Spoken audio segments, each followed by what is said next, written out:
আমাদের ভাষায় সিরাজুল ইসলাম অর্থাৎ নুরুল ইসলাম শিশুকে তিনি নিয়ে এসেছিলেন। তিনি অর্থনৈতিক সমৃদ্ধি রাস্তাঘাট সূচনা করেছেন। আমরা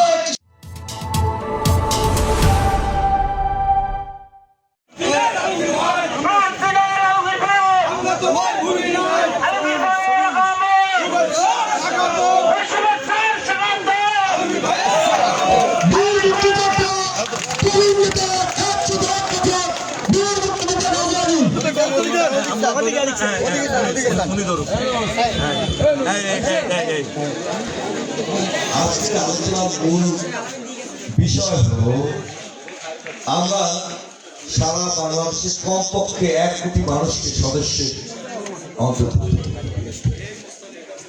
যাদের বয়স 18 বছর, তাদেরকে প্রতিটি জেলায় যারা বিএনপিকে ভালোবাসে, শহীদ রাষ্ট্রপতি জিয়াউর রহমানের 19 দফাকে ভালোবাসে, এই আদর্শ ধারণ করে এবং দেশমাতা বেগম খালেদা জিয়ার ভিশন 2030 সর্বশেষ তারেক রহমানের বাংলাদেশ বিনির্মাণে যে 31 দফা জনগণের সামনে হাজির করেছে, সাম্য, মানবিকতা, স্বনির্ভর বাংলাদেশে যে স্বপ্ন দেখিয়েছে, সেই স্বপ্ন বাস্তবায়ন যারা অঙ্গীকার করতে হবে তাদেরকে নতুন সংগ্রহ সদস্য হিসাবে আমাদেরকে অন্তর্ভুক্ত করতে বলা হয়েছে।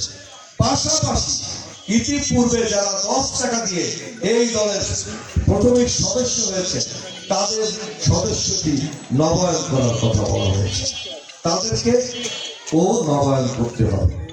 এই নবায়ন এবং সদস্য উভয়কে দলের ফান্ডে 20 টাকা চাঁদা দিয়ে তার রসিদটি গ্রহণ করতে হবে। এই রসিদটি আপনাদেরকে দেখাচ্ছি। এটাই আপনি একটি পার্ট পাবেন, অন্যটি আমাদের কাছে থাকবে, একটি কেন্দ্রের কাছে থাকবে। এই সদস্য হয়ে আপনি দলের নীতি আদর্শের সাথে সম্পৃক্ত থেকে আপনি আপনার কাজ করবেন। যারা নতুন হবেন, একেবারেই কখনোই সদস্য হননি আমাদের, তিনি একটি ফর্ম পূরণ করবেন। অর্থাৎ আপনি শহীদ রাষ্ট্রপতি জিয়াউর রহমানের 19 দফায় যে আস্থা অর্জন করলেন সেই অঙ্গীকারটি দিবেন। পাশাপাশি অন্য কোন রাজনৈতিক দলে আপনি যদি সদস্য থেকে থাকেন, আজকে আমাদের 31 দফা আপনার যদি পছন্দ হয়ে থাকে, আপনাদের উন্নয়নের এই কর্মসূচি যদি পছন্দ হয়ে থাকে, আমরা 31 দফার মধ্যে কি বলেছি? আমরা বলেছি একজন কৃষক 2 ফসল নয় 3 ফসল উৎপাদন করবে। যে অঞ্চলে 1 ফসল হয়, সরকার তাকে আর একটি ফসলের সমস্ত খরচ দেবে। সেই খরচ তিনি সরকারের পক্ষ থেকে করে তার উৎপাদন তিনি দেবেন। এটি আমরা 31 দফায় বলেছি। আমরা একটি ফার্মার কার্ড, কৃষি কার্ড সমস্ত কৃষককে দেব। তিনি ওই কৃষি কার্ডের মধ্যে দিয়ে তিনি তার লোন সহ সার, ঔষধ সমস্ত কিছু।